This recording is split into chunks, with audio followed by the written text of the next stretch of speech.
Today we're making orange almond cake. It's one of my favorite cake flavors because it's really soft and moist and it has a unique citrus flavor.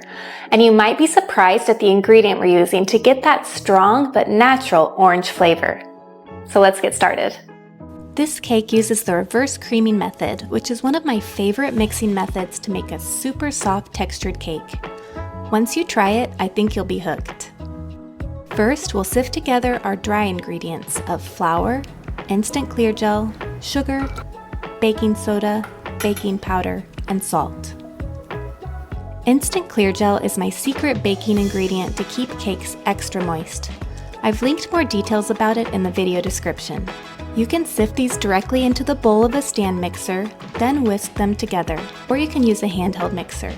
Next, we'll add 3 ounces of softened salted butter to the dry ingredients. In a separate bowl, we'll whisk together the wet ingredients. Buttermilk, I always recommend buttermilk for a moist cake.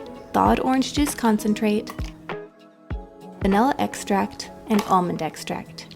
You can use pure or imitation almond extract. And fresh orange zest.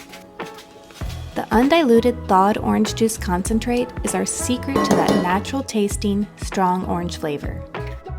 Then we'll whisk 2 eggs in a separate bowl. Now it's time to blend the softened salted butter and dry ingredients on low until they turn into a sand-like texture.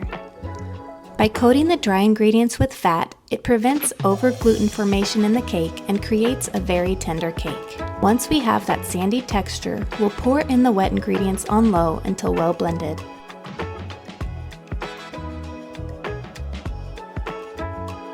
Then add the eggs.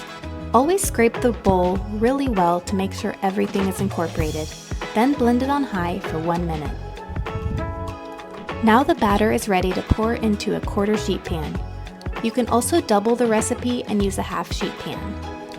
I always line my pans with parchment paper to prevent the cake from sticking to the bottom of the pan. Bake the cake in a preheated 325-degree oven. Once the cake passes the toothpick test, let it cool completely, then wrap it thoroughly and freeze. Because the cake is extra soft and moist, it will be much easier to layer when frozen. I always freeze my cakes overnight or longer before layering them. To make the orange zested buttercream, we're adding the zest of 2 oranges to my favorite vanilla bakery buttercream recipe.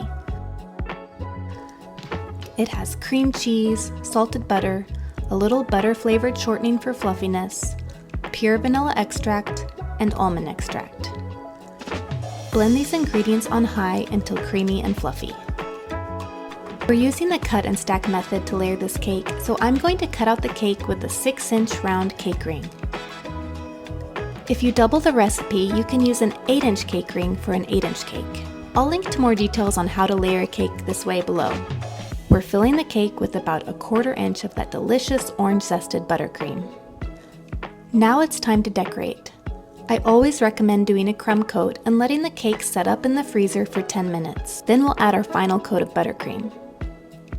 I decided to decorate the cake with a horizontal texture and top it with fresh orange slices. You can see how soft and moist this cake is. I've received a lot of positive feedback on this flavor because the vibrant orange almond flavor and soft, moist texture really sets it apart. The full recipe is on my website linked below. If you enjoyed this video, please hit the like button and subscribe to my channel for more recipes and tutorials. Thank you so much for your support.